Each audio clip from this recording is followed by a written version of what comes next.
निकालाआधी धुळ्यातील उमेदवारांनी चौकारच मारला। आमचे उमेदवार बिनविरोध निवडून आल्यानं काहींना मिरची लागली। तुमको मिरची लगी तो मैं क्या करू, फडणवीसांचा विरोधकांना टोला।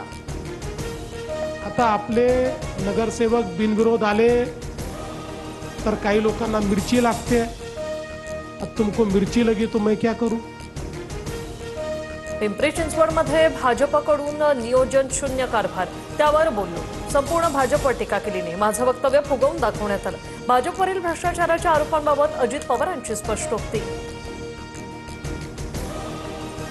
अजितदादा, 70,000 कोटींच्या सुनावणीचा निकाल अजून बाकी। आमची जुनी पानं उलटण्याची इच्छा नाही, टीका करायला लागलो तर तुम्हाला बोलता येणार नाही। बावनकुळेंचा अजितदादांना इशारा।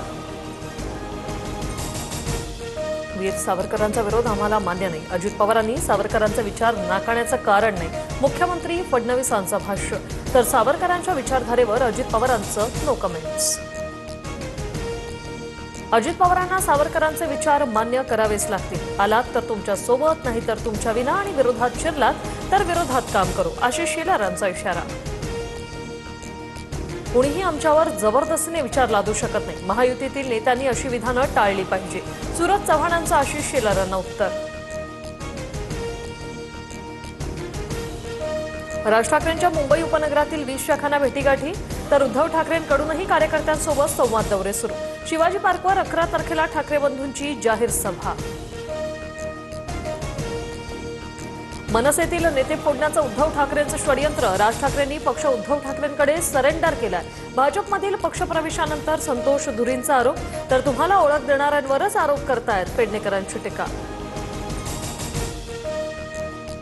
काँग्रेस अजूनही विलासराव देशमुखांच्या नावावर मतं मागतंय, म्हणून लातूरमधून विलासरावांच्या आठवणी पुसल्या जातील, असं विधान केलं रवींद्र चव्हाणांकडून दिलगिरी व्यक्त।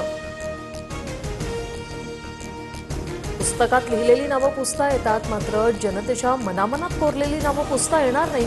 रवींद्र चव्हाणांच्या वक्तव्यानंतर रितेश देशमुखांचं प्रत्युत्तर, अमित देशमुखांकडूनही वक्तव्याचा निषेध। विलासरावांबद्दल पक्षविरहित सर्वांना आदर, रवींद्र चव्हाणांच्या वक्तव्याचा चुकीचा अर्थ निघाला, त्यावर त्यांनी स्पष्टीकरणही दिले। फडणवीसांची प्रतिक्रिया।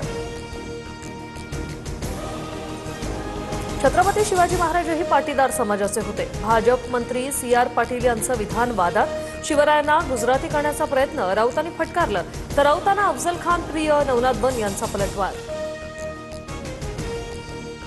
तामिळनाडूतील कुरूर रॅली चेंगराचेंगरी प्रकरणी विजय थलपतीला सीबीआयचं समन्स, 12 जानेवारीला चौकशीसाठी हजर राहण्याचे आदेश, आरोपपत्र दाखल होण्याची शक्यता।